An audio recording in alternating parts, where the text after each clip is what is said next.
XO 醬爆雞翼。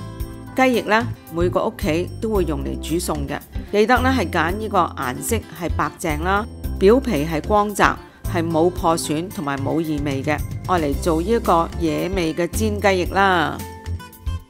雞翼咧係洗乾淨之後咧，係用毛巾索乾佢。我哋用嘅係豉油啦、糖、胡椒粉、酒同呢個生粉。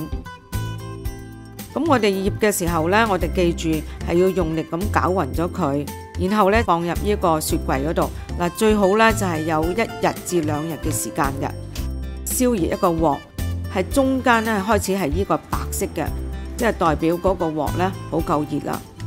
油熱嘅時候呢，將呢個油呢係啷勻鑊嘅四周，用呢一個中低火呢，每面呢係煎3分鐘，再煎一陣。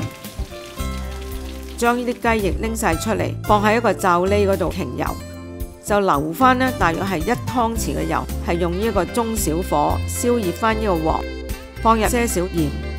油熱嘅時候呢，加入呢個乾葱啦、薑、蒜頭同埋葱倒，炒佢一陣之後呢，我哋放入呢個雞翼，再炒勻大約係半分鐘。嗱，呢個時候呢，準備個鑊蓋，一手讚酒，一手咧就即刻冚住個鑊蓋，就等佢半分鐘。然後咧放入呢個 XO 醬同埋黃糖，炒勻咗佢之後，大約係等1分鐘。咁然後咧係熄火，再等1分鐘咧就可以攞出嚟咧係食得㗎啦。